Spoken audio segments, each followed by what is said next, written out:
Why did the son beg her to return? The answer will terrify you.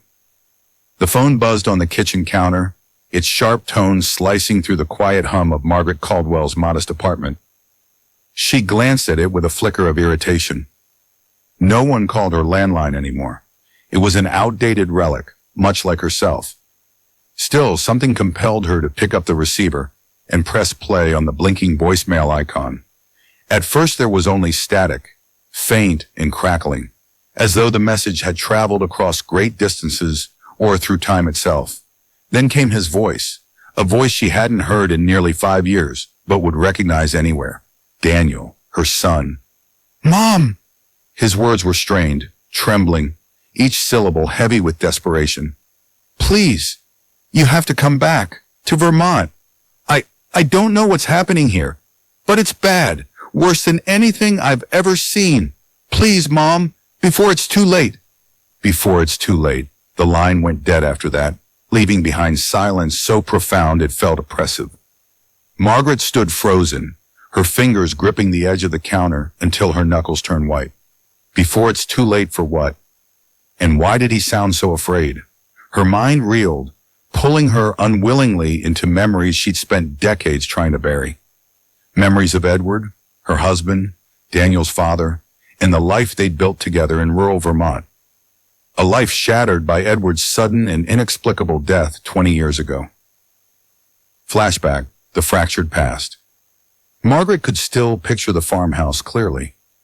The creaky wooden floors, the smell of pine needles drifting through open windows, the warmth of Edward's laughter echoing down the hallways. They'd been happy once, the three of them, or so she thought. But then Edward died under circumstances no one could explain. Found collapsed in the woods near their property, his face pale and eyes wide open, as if he'd witnessed something unspeakable in his final moments. The official report said heart failure, but Margaret never believed it. Not when neighbors whispered about strange lights in the forest the night he disappeared. Not when Daniel began acting strangely afterward, withdrawn, angry, accusing her of things she didn't understand. Their relationship unraveled quickly after that. Daniel accused her of hiding secrets about Edward's death, while she blamed him for turning against her during the hardest time of her life. Eventually she left Vermont altogether, unable to bear the weight of those suffocating memories any longer. Over the years, letters and calls dwindled until they stopped entirely. Until now. Back in the present, Margaret stared out the window at the city skyline beyond her small balcony. Cars honked below, people hurried past, oblivious to the storm brewing inside her chest. Returning to Vermont wasn't just inconvenient, it was unthinkable. Yet the urgency in Daniel's voice gnawed at her resolve. Something terrible had happened, and despite everything, she couldn't ignore it. She reached for the phone again, dialing the number Daniel had used to call her. It rang once, twice, then clicked over to voicemail. No answer. Her stomach tightened into knots. Where was he? What had he gotten himself into this time? By evening, Margaret made her decision. She packed a single suitcase with essentials, grabbed her car keys, and scribbled a brief note for Mrs. Adler next door. Gone out of town unexpectedly. We'll explain later. As she drove away from the city, heading north toward Vermont, the weight of her choices settled heavily on her shoulders. The old family home loomed larger in her mind with every mile she covered. She hadn't stepped foot inside since the day she left, locking the door behind her and vowing never to return. But now Daniel's plea echoed in her ears, relentless and desperate. Whatever awaited her in Vermont, she knew one thing for certain. Going back meant confronting more than just her estranged son. It meant facing the ghosts of her past, and perhaps uncovering the truth about Edward's death once and for all. The gravel crunched beneath Margaret's tires as she pulled into the overgrown driveway, her headlights cutting through the thick curtain of twilight. The house loomed ahead, its silhouette jagged against the deepening sky. Shutters hung crookedly from their hinges, paint peeled away in long strips like dead skin, and the porch sagged under the weight of years gone by. It wasn't just neglect that made it look haunted. It radiated an aura of something far darker, as though the very air around it carried a malevolent charge. Margaret stepped out of the car, her breath visible in the crisp autumn air. She hesitated before grabbing her suitcase, feeling a chill that had nothing to do with the temperature. For a moment, she wondered if coming here had been a mistake, but Daniel's voice, his plea, echoed in her mind, driving her forward. As she approached the front door, every creak of the warped wood beneath her feet seemed to whisper warnings. Pushing open the heavy oak door, she was greeted by the stale scent of dust and mildew. The interior was dim even with the last light of day filtering weakly through grimy windows. Cobwebs draped corners like shrouds, and shadows pulled unnaturally in places where no light dared venture. A familiar face. Before Margaret could fully process the oppressive atmosphere, there was a knock at the door. Startled, she turned to see Sheriff Tom Grayson standing on the porch, his weathered face framed by the brim of his hat. He looked older than she remembered, lines etched deeply into his forehead and around his eyes, but his presence was still comforting in a way only someone who'd known you for decades could be. "Margaret," he said softly, tipping his hat. "Heard you were back. Thought I'd stop by." She nodded stiffly, stepping aside to let him in. "Sheriff Grayson, thank you for coming." He glanced around the room, taking in the decay with a grim expression. "Place hasn't changed much since you left, except maybe gotten worse." His tone shifted, becoming more serious.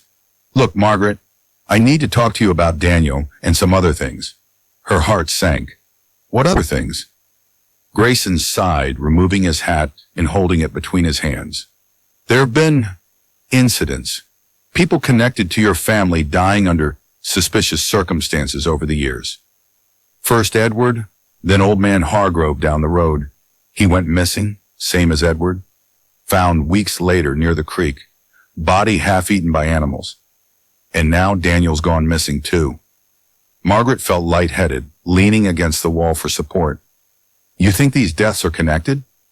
"I don't know what to think," Grayson admitted, "but they all share one thing, proximity to this land. Something isn't right here, Margaret. Never has been."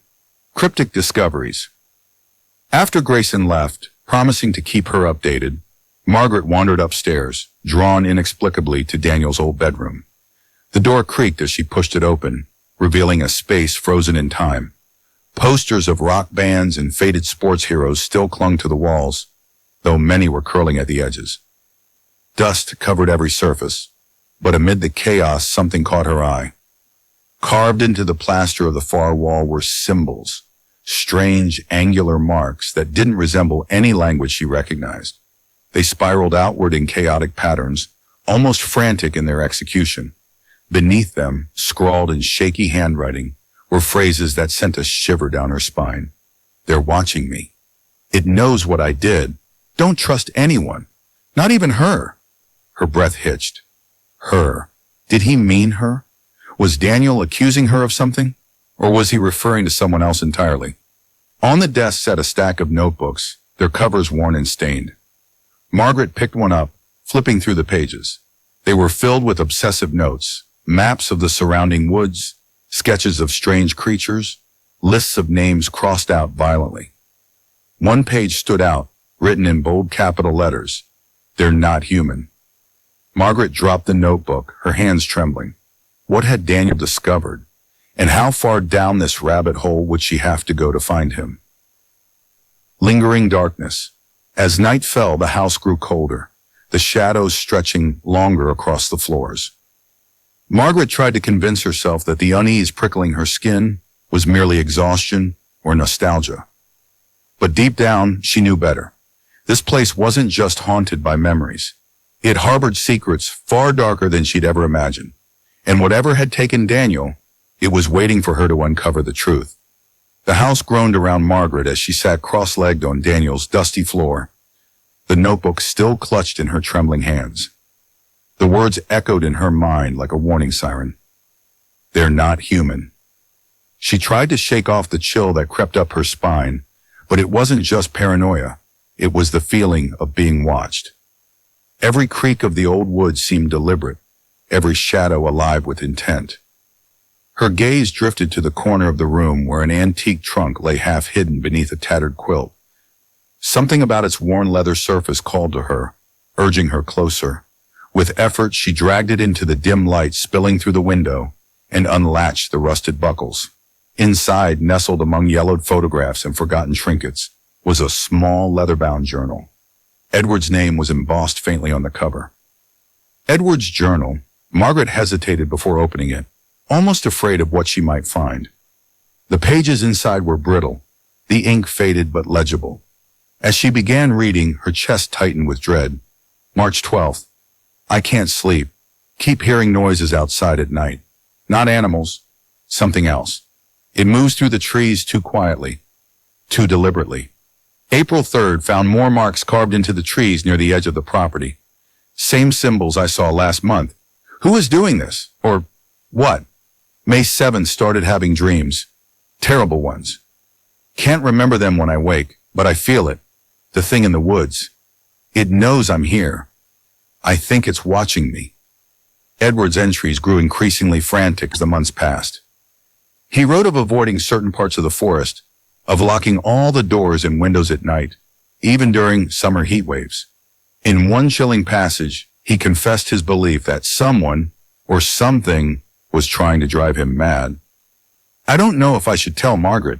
She wouldn't believe me. No one would.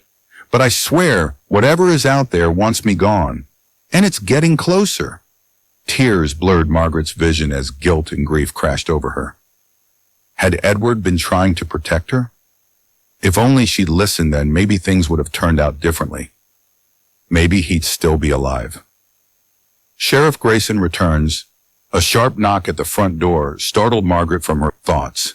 Clutching the journal, she hurried downstairs to find Sheriff Grayson standing on the porch again, his expression grimmer than before. Thought you should know, he said without preamble. Another death. Old Mrs. Whitaker. Found her car abandoned on Route 9 last night. Body showed up this morning by the riverbank. Same MO as the others. No signs of struggle, no explanation. Margaret swallowed hard. What connects them? All these deaths? Grayson hesitated, glancing toward the woods beyond the property. Besides geography? Hard to say, but there are patterns. Each victim had ties to your family somehow. Mrs. Whitaker babysat you and Edward when you first moved here. Hargrove sold you the land. And now Daniel, his voice trailed off, leaving the implication hanging heavy in the air. She felt sick. You think my family's cursed or something? He didn't answer directly. Instead, he pulled a folded piece of paper from his coat pocket and handed it to her. Found this in Mrs. Whitaker's belongings. Thought you might recognize it. Unfolding the paper, Margaret stared at a crude drawing of the same symbols she'd seen carved into Daniel's wall and in Edward's journal. Beneath them were words scrawled hastily, "It feeds on fear." Evelyn Hart. Later that afternoon, and as Margaret wandered aimlessly through the yard, she noticed a figure approaching along the tree line. A woman in her late 60s emerged from the shadows, her silver hair tied back in a loose braid. Her piercing green eyes studied Margaret with unsettling intensity. You must be Margaret Caldwell, the woman said, extending a hand. Evelyn Hart, local historian. Heard you were back in town. Margaret shook her hand cautiously. Do I know you? No, but I've spent years researching the history of this area, including your family. Evelyn gestured toward the woods. Strange things happen here. Always have. People disappear. Animals act strange. Locals talk about legends.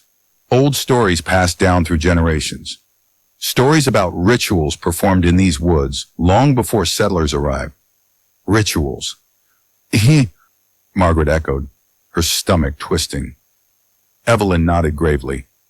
Some say the rituals summon something ancient, something that doesn't belong here. Others claim it was a curse meant to protect the land, but curses have a way of turning against those who cast them. Margaret glanced toward the house, suddenly aware of how exposed she felt under the open sky. Why are you telling me this? Because, Evelyn replied, lowering her voice. Whatever's happening now started with your family. Your husband knew it. Your son knows it. And if you want answers, you'll need to dig deeper than you ever imagined.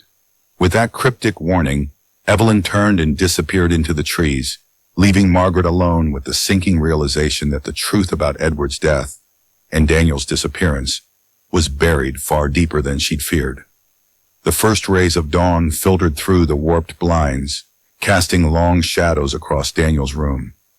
Margaret sat surrounded by his scattered belongings, notebooks, maps, and scraps of paper covered in frantic scribbles. Her fingers trembled as she sifted through them, each clue pulling her deeper into a labyrinth of secrets that spanned generations. One map stood out among the rest. It was hand-drawn, its edges frayed from repeated handling.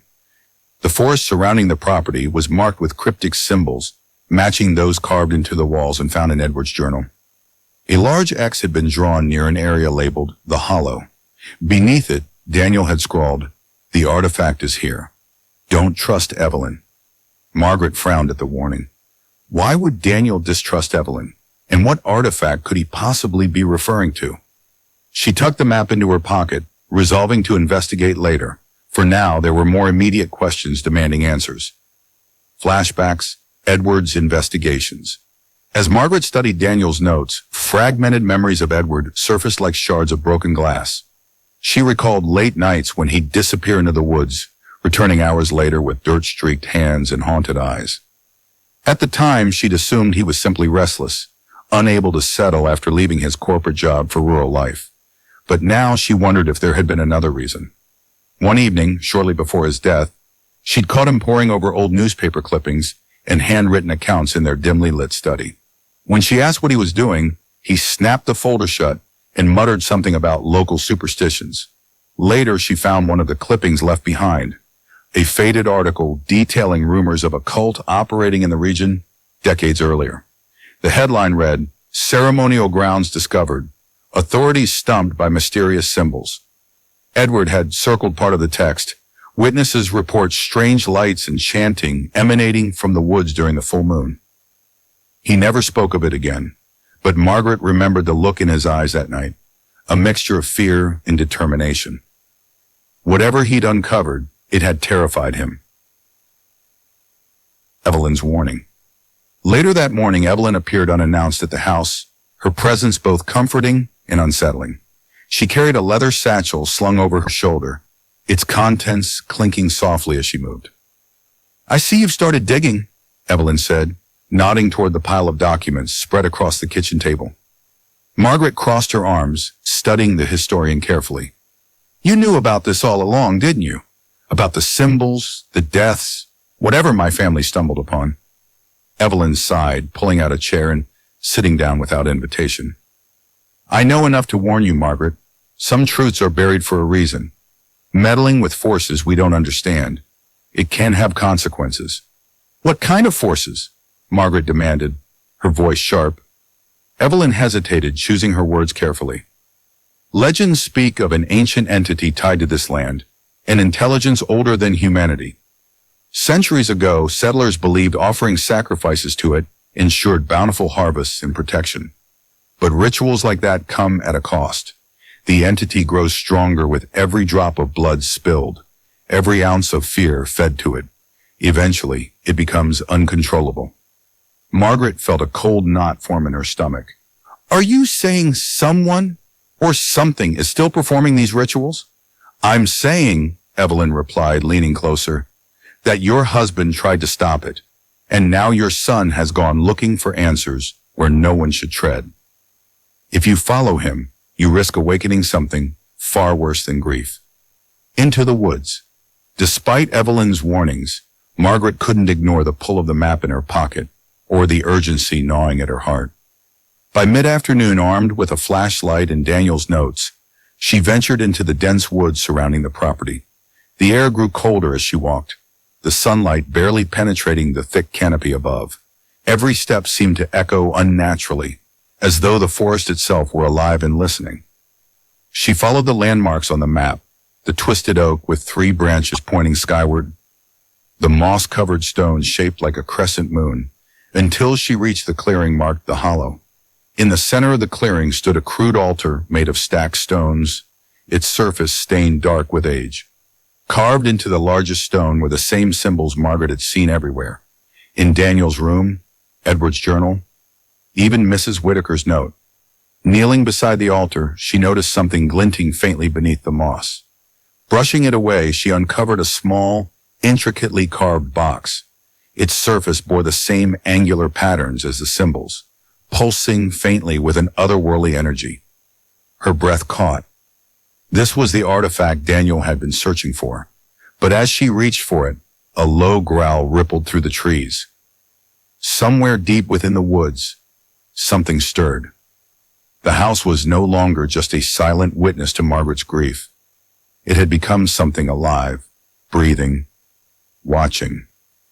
At first, the changes were subtle enough that she could convince herself they were tricks of the mind or the natural creaks and groans of an old structure settling into its foundation. But as the days passed, the disturbances grew harder to ignore. It began with shadows. Late at night, when the moonlight filtered weakly through the windows, she'd catch movement out of the corner of her eye, shapes shifting where nothing should move. When she turned to look directly, there was nothing but empty space. Then came the whispers, soft, indistinct murmurs that seemed to emanate from the walls themselves. They weren't words so much as impressions, fragments of voices layered over one another like static on an old radio. Sometimes they sounded pleading, other times menacing. Either way, they kept her awake long after midnight, her heart pounding in her chest. And finally, there were the objects. A chair left askew in the kitchen when she'd sworn she'd pushed it neatly against the table. A photograph frame turned face down on the mantel. The journal Edward had kept, not the one she'd found in Daniel's trunk, but another hidden beneath loose floorboards in their bedroom, lying open on her bedside table, though she hadn't touched it since retrieving it. Each incident chipped away at her resolve, leaving her nerves frayed and her thoughts scattered. Yet despite the growing unease, Margaret refused to leave, not without answers, not without Daniel. A neighbor's tale. One afternoon, as Margaret ventured outside for fresh air, she spotted Mr. Adler, the elderly neighbor who lived 2 properties down. He stood by his fence, leaning heavily on a cane, his weathered face creased with concern. "Margaret," he called out, waving her over. "Haven't seen you around these parts in years. What brings you back?" She hesitated before answering, unsure how much to reveal. "Daniel's missing. I'm trying to figure out what happened to him." Adler's expression darkened. "Daniel, huh? Last I saw him, he was wandering near the edge of the woods a few days before he vanished. Kept muttering to himself about finishing what Dad started. You know anything about that?" Her stomach dropped. Finishing what Edward started? What could Daniel have meant?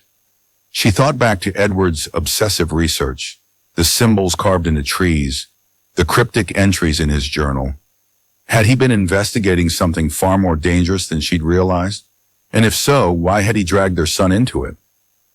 "Did he say anything else?" Margaret asked, her voice tight.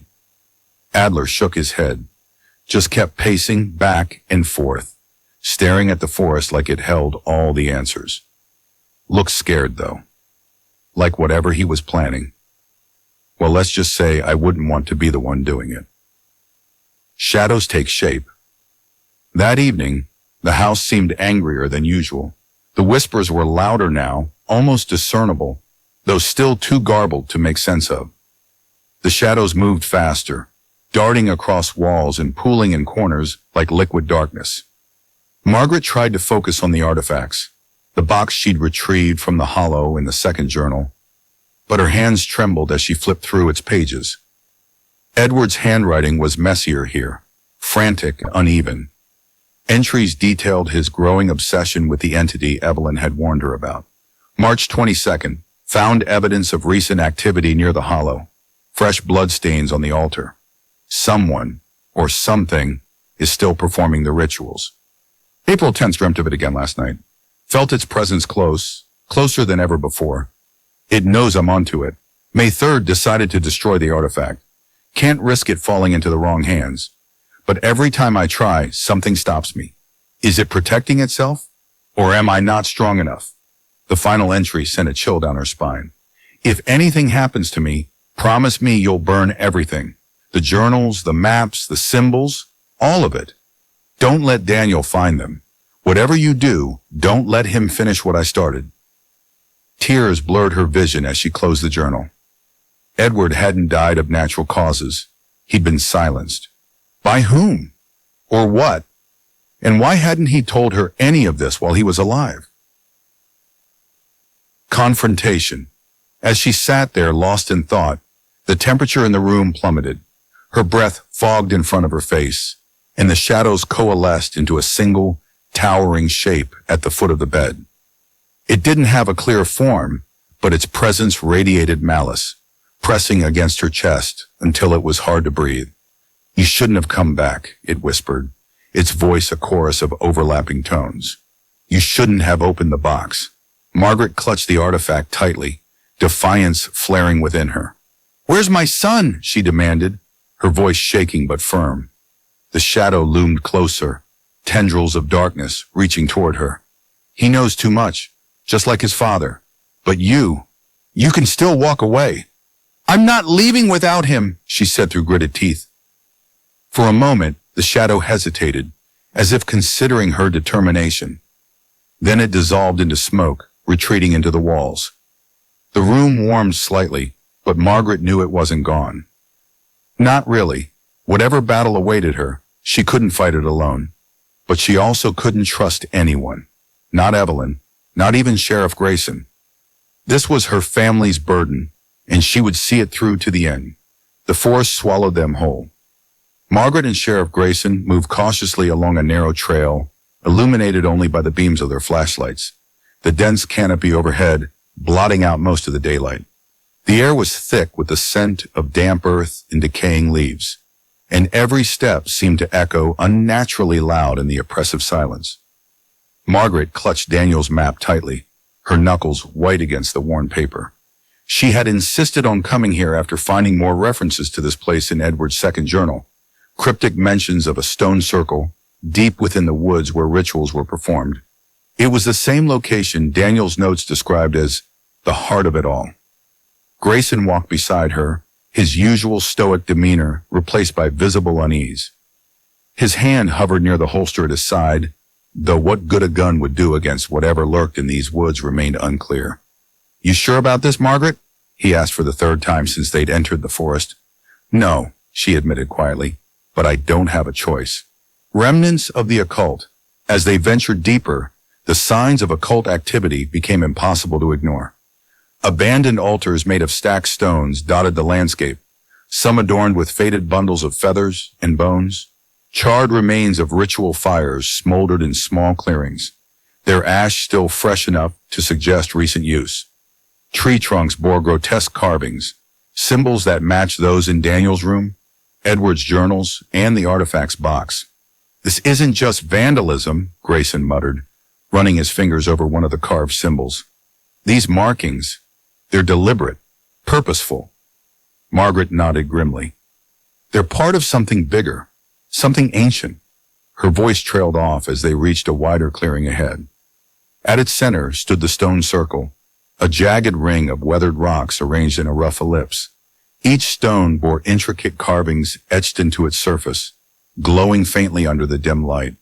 The ground inside the circle was scorched black, as if consumed by fire, and the air carried an acrid tang that made Margaret's eyes water. But it was the bloodstains that froze her in place. Fresh crimson smeared across several of the stones, glistening wetly despite the chill in the air. Nearby, scraps of fabric clung to jagged edges, one piece unmistakably torn from Daniel's jacket. "Oh, God," Margaret whispered, sinking to her knees. Her trembling hands reached for the fabric, clutching it like a lifeline. He was here, and he didn't leave willingly," Grayson finished, his voice low and grim. Whispers beneath the stones. As they examined the site, the atmosphere grew heavier, pressing down on them like a physical weight. The whispers returned, faint but insistent, emanating from the stones themselves. They spoke in tongues Margaret couldn't understand, yet their meaning seeped into her mind like poison, an unrelenting tide of fear, despair, and hunger. "What the hell is this place?" Grayson demanded, his flashlight beam sweeping nervously around the clearing. "It's where it lives," Margaret murmured, her gaze fixed on the largest stone at the circle's center. Its surface pulsed faintly, as if alive, and the carvings upon it seemed to shift when she looked away. She approached the central stone cautiously, ignoring Grayson's protests. Kneeling before it, she traced her fingers lightly over the symbols. They felt warm to the touch, almost feverish, and sent a jolt of energy coursing through her arm. Images flashed in her mind, visions of shadowy figures chanting around the circle, their faces obscured by hoods, of Edward standing alone in the clearing, holding the artifact aloft as if trying to destroy it, of Daniel kneeling before the stone, his expression twisted with terror and resolve. "He tried to stop it," she whispered, tears streaming down her face. "Just like Edward. And now—" "Now what?" Grayson asked sharply, gripping her shoulder and pulling her back. Before she could answer, a low rumble echoed through the clearing. The ground trembled beneath their feet, and the stones began to glow brighter, casting long, distorted shadows that writhed like living things. From somewhere deep within the woods came the sound of laughter, or perhaps screaming. It was impossible to tell which. "We need to get out of here, now!" Grayson barked, dragging Margaret to her feet, but she resisted, her eyes locked on the glowing stones. "No, we can't leave, not without Daniel." "Margaret, listen to me," Grayson shouted, shaking her roughly. "Whatever's happening here, it's not natural. It's not safe. If we stay, we might not make it out alive." For a moment she hesitated, torn between survival and the desperate need to find her son. Then, with a final glance at the blood-stained stones, she allowed Grayson to lead her away, vowing silently to return, with or without help. Because the truth was clear. Daniel wasn't lost. He was trapped, and the entity in the woods wasn't done with him or her. The forest was darker this time, the moon obscured by thick clouds that pressed down like a suffocating blanket. Margaret moved quickly, her breath visible in the cold night air, as she clutched Edward's journal and the map tightly to her chest. Sheriff Grayson's warnings echoed in her mind. He'd begged her not to go back, insisting it was suicide, but she couldn't wait any longer. Every second Daniel remained missing was another second the entity grew stronger. As she pushed deeper into the woods, the oppressive atmosphere intensified. The whispers returned almost immediately, faint at first but growing louder with each step. They slithered through the trees, wrapping around her like tendrils of smoke, their voices overlapping in chaotic harmony. "Come closer! You cannot save him, but you can join us!" She clenched her jaw, forcing herself to focus on the path ahead. The stone circle loomed in her thoughts, its dark presence calling to her like a wound that refused to heal. And then, cutting through the cacophony of whispers, she heard it, a faint cry for help. "Mom, please!" Daniel's voice. Her heart leapt into her throat and she broke into a run, dodging roots and rocks that threatened to trip her. The sound grew clearer, more desperate, until she burst into the clearing where the stone circle stood. The stone circle, what she saw there shattered what little composure she had left. Daniel knelt at the center of the circle, his wrists bound by rusted chains attached to iron stakes driven into the scorched earth. His face was gaunt, his eyes sunken and shadowed, but they lit up with relief when he saw her. "Mom," he croaked, his voice hoarse from disuse. "You came." "Daniel," she breathed, rushing toward him, but before she could reach him, an invisible force slammed into her, knocking her backward. She landed hard on the ground, pain shooting through her shoulder. "No!" Daniel shouted, straining against the chains. "Stay away from me! Destroy it first!" Her gaze snapped to the object he was pointing at, a blackened crystal resting atop the largest stone in the circle. It pulsed rhythmically, as if alive, its surface shimmering with veins of crimson light. The whispers emanated directly from it now, louder and more insistent than ever. "Take it! Free your son! All will be forgiven!" Margaret staggered to her feet, her legs trembling beneath her. She wanted nothing more than to grab the artifact and smash it to pieces. But something about it held her captive. Its promises burrowed into her mind, whispering truths she didn't want to acknowledge. Your husband's death wasn't your fault. You could have saved him, but you can still save yourself. "No," she whispered, shaking her head violently. "No, no, no!" "It's lying to you," Daniel screamed, tears streaming down his face. Don't listen to it. You have to destroy it. A battle of willpower. The artifact's pull was overwhelming, tugging at her very soul. Images flooded her mind. Edward alive and smiling, the two of them dancing in the kitchen. Daniel as a child, laughing as he chased fireflies in the yard. For a moment, she allowed herself to linger in those memories, basking in the warmth they offered. But then came the cracks, the moments she'd tried so desperately to forget. Edward's accusations during their final argument. Daniel's angry teenage glare as he stormed out of the house. The years of silence between them, stretching like an unbridgeable chasm. You can fix it all, the artifact cooed, its voice soft and seductive. Bring it closer to Daniel. Together you'll make everything right. Margaret hesitated, her hand inches from the crystal. It vibrated eagerly beneath her touch, pulsing faster as if feeding off her doubt. Mom, please, Daniel sobbed, snapping her back to reality. If you bring it near me, we're both dead. She wrenched her hand away, stumbling backward. Her resolve hardened as she stared at the monstrous thing before her. Whatever it promised, it was a lie. Redemption wasn't possible. Not here. Not like this. I won't let you win, she snarled, grabbing a nearby rock and raising it high above her head. The artifact shrieked, a sound that reverberated through the clearing like nails on glass. Shadows surged outward, twisting into grotesque shapes that lunged toward her. But she didn't falter. With every ounce of strength she possessed, she brought the rock crashing down into the crystal. It shattered with a deafening crack, shards exploding outward in a blinding flash of red light. The ground shook violently, the stones of the circle toppling over as the forest erupted in chaos. Aftermath. When the dust settled, Margaret collapsed to her knees, gasping for air. Daniel lay unconscious in the center of the ruined circle, the chains shattered and scattered around him. The oppressive weight in the air had lifted, replaced by an eerie stillness. For the first time in years, the woods felt quiet. Grayson would arrive soon. She'd called him before heading out, but for now she simply sat beside her son, cradling his head in her lap. Tears streamed down her face as she stroked his hair, murmuring apologies she knew he might never fully understand.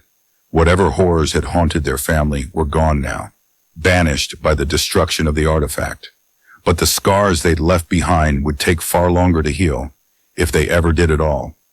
The forest seemed to hold its breath as Margaret stood frozen, her hand hovering over the pulsating crystal.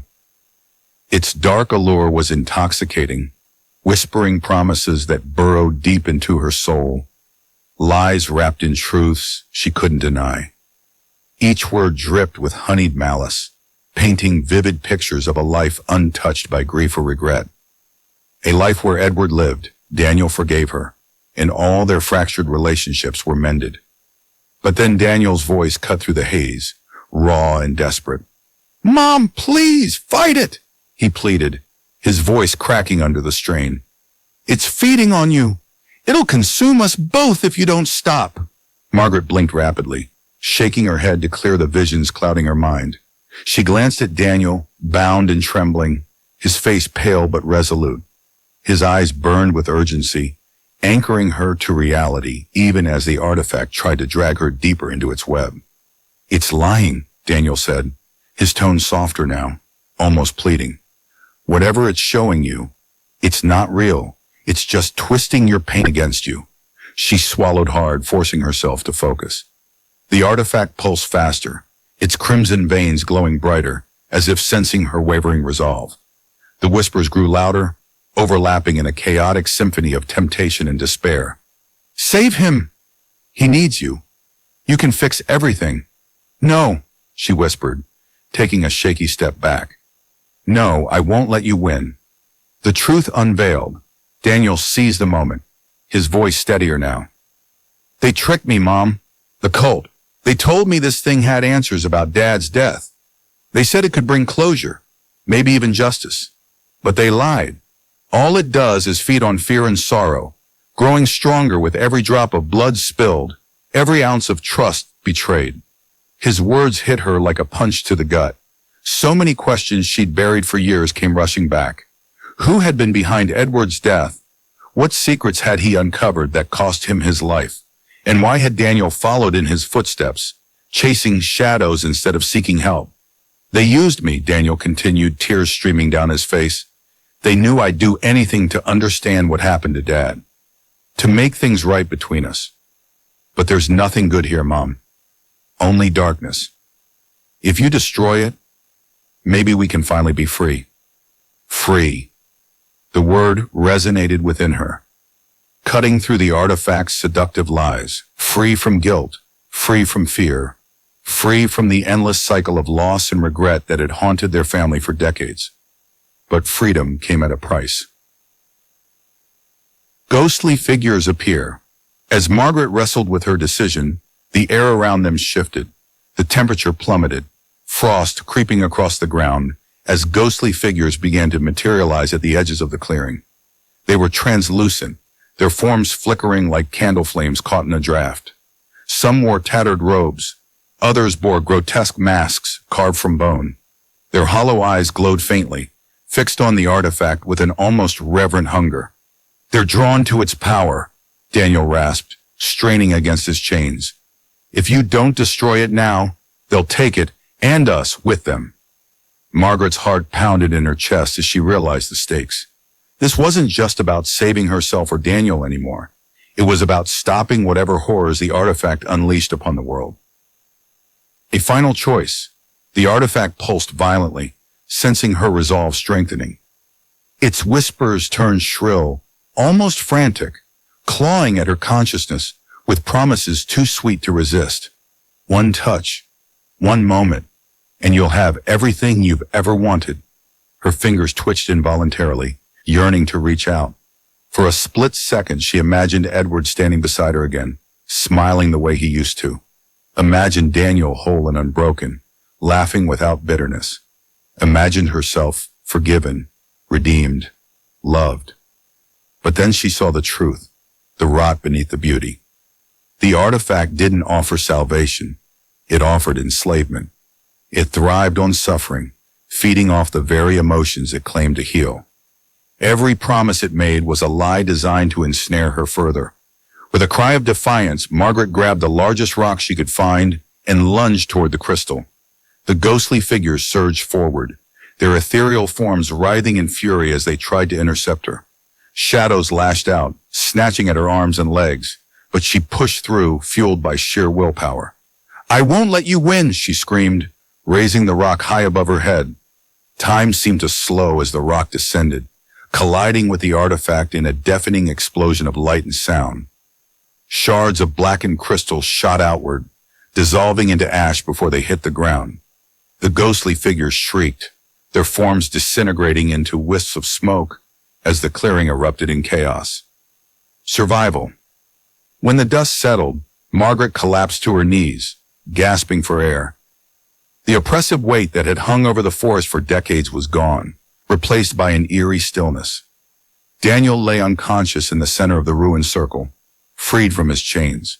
For a long moment, she simply sat there, cradling his head in her lap as tears streamed down her face. The battle was over, but the scars remained, scars that would take time to heal. And yet, amidst the wreckage, there was hope. The crystals shattered with a sound like thunder, releasing an eruption of energy that rippled outward in waves. The ground trembled violently beneath Margaret's feet, and the air crackled with an otherworldly force. For a moment, it felt as though the entire forest was holding its breath, waiting to see what would happen next. Then came the light. A blinding surge of golden white radiance exploded from the shards of the artifact, engulfing the clearing in a brilliance so intense that Margaret had to shield her eyes. The ghostly figures screamed in unison, their forms dissolving into nothingness as the wave of energy swept through them.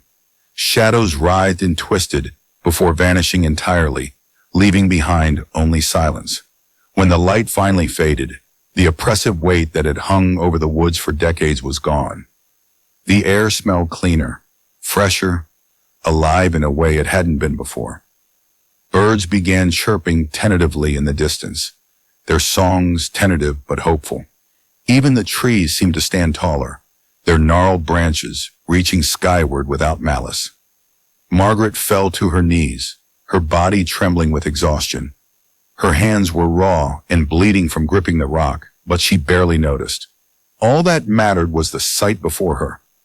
Daniel lying motionless at the center of the ruined stone circle, his chains reduced to rusted fragments scattered across the scorched earth. Reunion. "Daniel!" she cried, crawling toward him despite her fatigue. She cradled his head gently, brushing strands of hair from his sweat-soaked face. His breathing was shallow but steady, and when his eyelids fluttered open, she nearly wept with relief. "Mom!" he murmured, his voice weak but filled with gratitude. "You did it." "I'm sorry," she whispered, tears streaming down her cheeks. "I should have listened to your father. I should have protected you both." He reached up weakly, placing a hand on hers. "It's not your fault. None of this is. We're here now. That's what matters." For the first time in years, Margaret allowed herself to believe those words. Whatever guilt and grief she'd carried for so long didn't disappear completely, but they no longer consumed her. They were simply part of her story, a chapter she could finally begin to close. Escape. As dawn broke over the horizon, casting soft amber light through the trees, Margaret helped Daniel to his feet. He leaned heavily on her shoulder, his strength depleted after days, or perhaps weeks, of captivity. Together they stumbled out of the clearing, leaving behind the remnants of the stone circle and the horrors it had harbored. Every step felt lighter than the last, as if the forest itself was exhaling alongside them. The suffocating dread that had clung to the woods for generations had lifted, replaced by something fragile yet undeniable: peace. By the time they reached the edge of the property, the sun had fully risen, bathing the landscape in warm, golden light. Sheriff Grayson's car was parked nearby, its flashing lights cutting through the morning mist. He rushed toward them, his face etched with concern, but also relief. "Thank God," he said, helping Margaret to support Daniel as they made their way to the vehicle. "Are you two all right?" "We will be," Margaret replied firmly, meeting his gaze with a quiet resolve she hadn't felt in years. A new beginning. Back at the house, Margaret tended to Daniel's wounds while recounting everything that had happened in the woods. Grayson listened intently, his expression grim but thoughtful. "You've done something extraordinary," he said finally. "Whatever that thing was, it's gone now. And maybe, just maybe, these woods can heal." Margaret nodded, though she knew healing wouldn't come easily.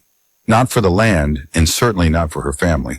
But as she sat beside Daniel, watching the sunrise paint the sky in hues of pink and gold, she allowed herself to hope. The curse was broken. Edward's death, though still a wound, no longer felt like a mystery meant to destroy her. Daniel was safe, alive, and free of the cult's influence.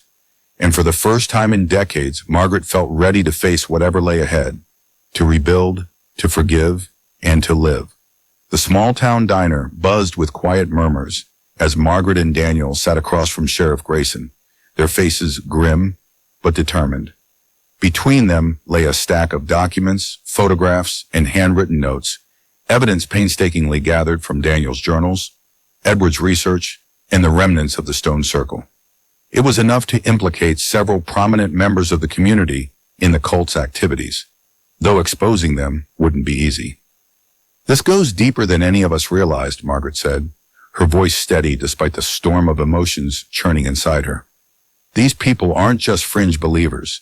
They're embedded in every level of this town. Politicians, business owners, even clergy." Grayson sighed heavily, rubbing his temples. "If what you're saying is true, and I believe it is, we're looking at decades of corruption and manipulation. This isn't going to end quietly." "It never does," Evelyn interjected, sliding into the booth beside Daniel. Her green eyes gleamed with a mix of satisfaction and unease. "But if we don't act now, they'll regroup, and next time they might not make mistakes." Margaret nodded, her jaw tightening. She thought back to the ghostly figures that had surrounded them in the woods. their hollow eyes filled with hunger, their whispers dripping with malice. The artifact may have been destroyed, but its influence lingered in those who still clung to its promises. Uncovering the network. With Evelyn's knowledge of local history and Daniel's insights into the cult's recent activities, they pieced together a damning web of connections. Names surfaced repeatedly. Town council members, school administrators, even the pastor of the local church. All had ties to rituals performed in the woods over the years, all complicit in maintaining the entity's hold on the land. Evelyn provided maps marking locations where similar occult symbols had been found carved into trees or hidden beneath layers of dirt. Daniel shared memories of being coerced into meetings under false pretenses, his captors spinning lies about uncovering truths regarding Edward's death. Each revelation painted a clearer picture of an organization that thrived on secrecy and fear. Armed with this evidence, Grayson called in reinforcements from neighboring counties. Raids were coordinated, warrants issued, and arrests made within days. The news spread like wildfire through the tight-knit community, leaving shockwaves in its wake. Confrontations. Margaret attended one particularly tense confrontation alongside Grayson, standing outside the home of Richard Alden, a wealthy real estate developer and longtime friend of Edward's. As Alden was led out in handcuffs, his face pale with fury, he locked eyes with Margaret. "You think this ends here?" He spat, his voice low but venomous. "You've only scratched the surface. There are others, people you'll never find. And when they come for you..." His words trailed off menacingly, but Margaret refused to flinch. Instead, she stepped closer, her voice cutting through the crisp autumn air. "Then let them try," she said coldly. "My family has bled enough because of your obsession with power. Whatever comes next, we'll face it together." Alden sneered but said nothing more as officers escorted him to the waiting patrol car. Lingering shadows. Despite the arrests and public outcry, Margaret couldn't shake the feeling that something, or someone, was still out there. The cult's leader remained unnamed, their identity buried beneath layers of deception. Some followers had fled before authorities could reach them, vanishing without a trace. And then there were the dreams. Every night since destroying the artifact, Margaret had been plagued by vivid nightmares. Visions of shadowy figures gathering in the woods, chanting in unison as crimson light pulsed in the distance. Voices whispering warnings she couldn't quite understand. "Mom, you need to rest," Daniel urged one evening, finding her hunched over the kitchen table, surrounded by case files. "We did everything we could. You can't carry the weight of the whole world on your shoulders." "I know," she replied softly, though her hands trembled as she closed another folder. "But what if it's not over? What if they're still watching?" Daniel placed a reassuring hand on hers. "Then we'll deal with it when it comes, together." A fragile peace. Weeks passed, and life in the town slowly began to return to normal, or as close to normal as it could after such upheaval. The forest, once feared and avoided, became a place of healing for many. Families ventured back onto trails long deserted, reclaiming the land from the darkness that had claimed it for so long. Yet Margaret continued to feel the pull of unfinished business. Late one afternoon, as she stood on the porch of the old farmhouse, she spotted Evelyn approaching along the driveway. "There's more to uncover," Evelyn said without preamble, holding up a leather-bound book identical to Edward's journal. "This belonged to someone else, a predecessor of your husband's. Whoever wrote it knew far more than we do about, well, everything." Margaret took the journal hesitantly, her fingers brushing against the worn cover. She felt a familiar chill creep up her spine, but also a spark of resolve. "Then I guess we start again," she said firmly. "For Edward, for Daniel, for everyone who came before us, and everyone who comes after." As the sun dipped below the horizon, casting the woods into shades of golden shadow, Margaret opened the journal. Whatever secrets lay within, she would face them head on. Because some burdens weren't meant to be carried alone. They were meant to be shared, fought for, and ultimately overcome. The days grew shorter as autumn deepened, painting the Vermont landscape in hues of amber and crimson. Inside the old farmhouse, Margaret and Daniel sat across from each other at the kitchen table, cups of tea steaming between them. The air was heavy with unspoken words, but for the first time in years, neither felt the need to fill the silence. It had been weeks since the arrests, weeks since they'd stood together in the woods and destroyed the artifact that had haunted their family for generations. Yet the weight of all they'd endured lingered, not as a burden this time, but as an opportunity. An opportunity to confront not just the external forces that had torn them apart, but the internal ones as well. "I've been thinking," Daniel began hesitantly, his voice soft but steady. "About Dad, about us." Margaret looked up from her teacup, meeting his gaze with a mixture of apprehension and hope. "Go on," she encouraged gently. He took a deep breath, his fingers tracing the rim of his mug. "I spent so long blaming you for leaving, for not telling me what really happened to him. But now I realize you were just trying to survive. We both were." Her throat tightened, tears pricking the corners of her eyes. "That doesn't excuse how I shut you out," she admitted, her voice trembling. "After your father died, I didn't know how to be there for you. I didn't know how to be there for myself. So I pushed everyone away, including you." Daniel nodded slowly, his own eyes glistening. "I get it, Mom. You lost him too. And I think part of me resented you because you kept going, while I felt like I couldn't breathe without him." Flashbacks, fragments of love and loss. As they spoke, memories surfaced, vivid and bittersweet, like shards of glass catching the light. Margaret remembered Edward's laughter echoing through the halls of the farmhouse, the way he'd pull her into spontaneous dances in the kitchen, while Daniel giggled from his high chair. She recalled late-night conversations under the stars, dreams of building a life together far removed from the chaos of the city. But then came the fractures, the arguments after Edward began investigating the cult, his growing paranoia driving a wedge between them. The night he stormed out of the house, leaving her alone with Daniel, only to return hours later pale and shaken. For Daniel, the memories were different.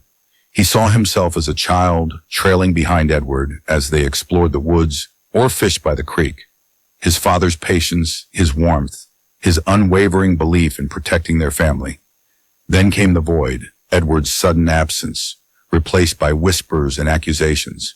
And finally, Margaret's withdrawal, her retreat into silence as she struggled to hold herself together. Both mother and son carried scars from those years, wounds that had never fully healed. But sitting here now, sharing pieces of their pain, they began to understand one another in ways they hadn't before. Steps toward healing. "It wasn't fair," Daniel said eventually, his tone softer now. "To expect you to have all the answers when none of us did. But I needed someone to blame, someone who could tell me why he left. And I wasn't that person," Margaret finished for him, her voice barely above a whisper. "Instead, I let my grief swallow me whole. I should have been stronger. For you." "You were strong," Daniel countered firmly. "You survived. That's more than most people could say after everything we've been through." She smiled faintly, reaching across the table to take his hand. "Surviving isn't enough, though. Not anymore. We have to live, with our mistakes, our regrets, and whatever comes next, together."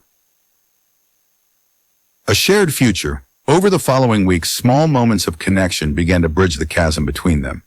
They worked side by side to repair the farmhouse, peeling away layers of decay to reveal glimpses of its former beauty. In the evenings, they shared stories, some joyful, others painful, but always honest. One afternoon, as they sorted through boxes in the attic, Daniel found an old photo album tucked beneath a stack of dusty blankets. Flipping through its pages, he discovered images of happier times. Edward hoisting a young Daniel onto his shoulders. Margaret laughing as she chased him around the yard.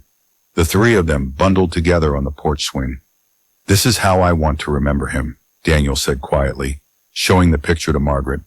"Not as the man consumed by fear, but as the dad who loved us fiercely." "Me too," she agreed, her voice thick with emotion. Acceptance. Though progress was slow, both acknowledged that healing wasn't something that happened overnight. There would still be nights when guilt crept in, when loneliness threatened to overwhelm them. But they faced those moments together, no longer afraid to lean on one another. For Margaret, forgiveness became less about absolving herself of past mistakes and more about accepting that she had done the best she could with what she knew at the time. For Daniel, it meant letting go of the anger that had defined so much of his life, choosing instead to honor his father's memory by living fully and authentically. As winter approached, blanketing the woods in snow, Margaret stood on the porch watching Daniel chop firewood. The rhythm of the axe splitting wood echoed through the crisp air, grounding her in the present. "We're going to be okay," she murmured to herself, a smile tugging at the corners of her lips. And for the first time in decades, she truly believed it. The house was quiet now. Too quiet. Boxes lined the walls, their contents packed away in preparation for Margaret's departure. After decades of avoiding this place, she had returned to confront its darkest secrets, only to find herself irrevocably changed by what she uncovered. Yet as she sat alone in the dimly lit living room, staring out at the woods through the frost-speckled window, she couldn't shake the feeling that the forest wasn't done with her yet. It wasn't just the silence that unsettled her. It was the weight of it, a heavy, oppressive stillness that seemed to press against the glass like an invisible hand. The trees stood motionless, their skeletal branches etched starkly against the gray winter sky. But beneath their frozen exterior, something stirred, a faint, almost imperceptible hum that resonated deep within her chest. Margaret wrapped her arms around herself, though the chill came not from the cold, but from the memories that lingered here. Memories of Edward's laughter turned to fear, of Daniel's desperate cries echoing through the clearing, of shadows moving where no light dared venture. She had destroyed the artifact, exposed the cult, and freed her son from their grasp. By all accounts, she should feel victorious. Closure. Instead, she felt incomplete, as if the battle they'd fought was merely a skirmish in a much larger war. Reflections on truth. Her gaze drifted to the journal Evelyn had given her, resting on the coffee table beside a half-empty cup of tea. Its pages contained fragments of knowledge older than the town itself, warnings scrawled in frantic handwriting about forces better left undisturbed, forces tied not just to the artifact, but to the land beneath her feet. Edward had tried to warn her once, hadn't he? In his own way, through cryptic entries and sleepless nights spent poring over maps and symbols. He'd known the cost of digging too deeply, of prying open doors meant to stay closed. And now, so did she. But was ignorance truly bliss? Or had uncovering these truths, even at such great personal cost, been necessary? Margaret sighed, leaning back in her chair. The answers eluded her, slipping through her fingers like smoke. All she knew for certain was that some mysteries weren't meant to be solved. Some wounds didn't heal. They simply scarred over, waiting for the next generation to reopen them. The watchful woods. As twilight descended, casting long shadows across the snow-covered yard, Margaret rose from her seat and stepped onto the porch. The air was sharp and biting, carrying with it the scent of pine and damp earth. She pulled her coat tighter around her, her breath fogging in front of her face as she studied the tree line. The woods seemed different now, not menacing exactly, but alive in a way they hadn't been before. The trunks stood taller, their bark rougher, their roots twisting deeper into the soil. Even the wind seemed hesitant to disturb them, skirting their edges rather than passing through. And then there was the leaning. At first it was subtle, a slight tilt of the branches toward the house, as if drawn by some unseen force. But as Margaret watched, transfixed, the movement grew more pronounced. The trees swayed ever so slightly, their forms bowing inward like spectators crowding closer to hear a whispered secret. Her heart quickened, though she told herself it was nothing, just her imagination playing tricks on her after everything she'd endured. Yet when she turned to go back inside, she froze. Faint impressions marred the fresh snow near the edge of the woods. Footprints, barely visible but unmistakable. They led from the tree line to the porch and stopped abruptly, as if whoever or whatever had made them had vanished into thin air. Margaret swallowed hard, forcing herself to breathe evenly. She reached for the door handle, her fingers trembling slightly. As she stepped inside and locked the door behind her, she couldn't help but glance back one last time. The footprints were gone. An unsettling finale. That night, as Margaret lay awake in bed, listening to the creaks and groans of the old house settling into the cold, she replayed the day's events in her mind. The leaning trees, the phantom footprints, the low hum that seemed to vibrate through her very bones. She wanted to believe it was over, that the destruction of the artifact had severed the entity's hold on the land. But deep down, she knew better. Some things couldn't be erased, no matter how hard you tried. As sleep finally claimed her, her thoughts drifted to the future. To Daniel, who would carry the scars of this ordeal for the rest of his life. To Evelyn, whose warnings had proven truer than anyone realized. And to the forest, which waited patiently, biding its time. When morning came, Margaret rose early, determined to leave before the sun crested the horizon. But as she glanced out the window one final time, she noticed something that made her pause. The trees seemed to lean closer, as if listening for her next move.